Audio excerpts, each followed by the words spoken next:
Developed by Muse Games and published by Quali, Wildmender takes the core mechanics of farming and survival sims and mixes them with action-adventure exploration. Will this be a game that will grow on you, or is it off to the compost pile? I'll tell you what doesn't smell like cow manure: the IDOI Patreon. You can help this channel grow and also get some great perks like ad-free early videos, exclusive videos and live streams, and access to a friendly Discord gaming community at patreon.com/idreamofindiegames. Become a member today. In Wildmender, you will control the protagonist in a 3D environment from a third-person perspective as you attempt to restore life to a desert-covered world that has largely been destroyed. Much of the vegetation has died off, and the only remnants of civilizations left are ruins of towns and temples scattered throughout the land. Wraiths who seek to corrupt the world have taken over portions of it, and have also trapped spirits who can help restore the land that you must rescue in your journey. You'll begin at a small oasis where you will learn both the basics of survival and of the agricultural system, where you can tend to living plants, plant seeds to grow new plants, and also revive dead plants once you obtain special abilities to do so. That's a lot of plants. Much like real life, the most basic elements of survival involve keeping yourself hydrated and fed. You will begin with a bottle as a tool that you can use to fill with water for drinking,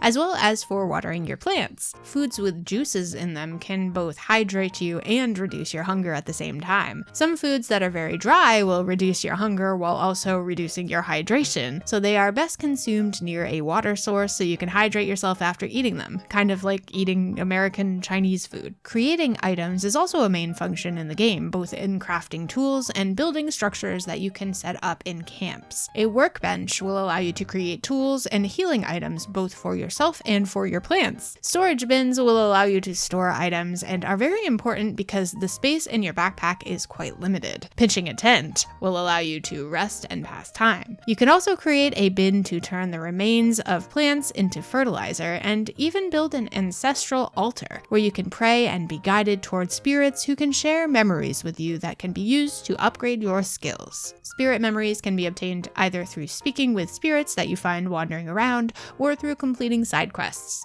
These can be spent on a skill tree to boost certain types of abilities or to give you new abilities. There are different kinds of spirit memories, and unlocking an area on the skill tree may require a certain amount of different kinds of memories. Using your ancestral altar to seek out specific types of spirits can make obtaining particular memories much easier. The tools you obtain will help you with agriculture, scavenging, exploration, and combat. In addition to your water bottle, you can make a sickle that can tear down dead plants for parts or be used as a weapon against some creatures. You can also make a spade that can be used for digging certain types of spaces where you can find seeds and various resources. Then there's a magical mirror, your main weapon against the wraiths, which can both shoot out a beam to attack them and produce a temporary shield around you that can reflect their attacks back. You can also cultivate umbrella mushrooms that can be used to float down from high places so you can quickly descend without taking fall damage. Each day, you schedule the tasks you wish to accomplish. This will usually involve making sure you are hydrated and fed, tending to your plants and harvesting produce from them when it becomes available, and setting off to explore or accomplish quests. Being strategic in your exploration can help with traveling long distances, such as making a big part of your trek at night so that your hydration decreases at a much slower rate. While there is combat in the game, it is only a small portion of the overall gameplay. In the options menu, you can manually change the difficulty settings and adjust how much damage you do to enemies, how much damage they do to you,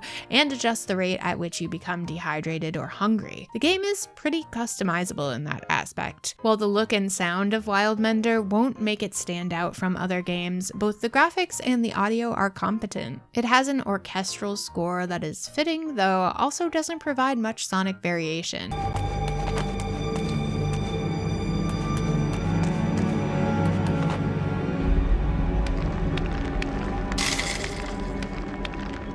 However, the visuals do have a decent amount of variety, as the environments tend to look quite different depending on the time of day. The controls are fairly simple, easy to learn, and very responsive for the most part. Where there is a small bit of clunkiness is the combat, where you will likely have to get rather close to enemies to accurately hit them, because aiming from a distance is a bit awkward, and there is no lock-on feature. This ultimately isn't a big deal because the combat is fairly easy and enemies attack slowly, so you aren't putting yourself at more risk by getting close to them. The game does run smoothly for the most part, though I did notice a few areas of slight split-second lag when loading areas with large structures, and I did encounter a single crash during one of these moments. Nothing that can't be addressed with a fairly small patch. While Wildmender does provide a mix of cozy and action elements, it leans much more heavily towards the cozy side of things. If this sounds like your cup of tea, then give it a try and it just might quench your thirst for a cozy adventure.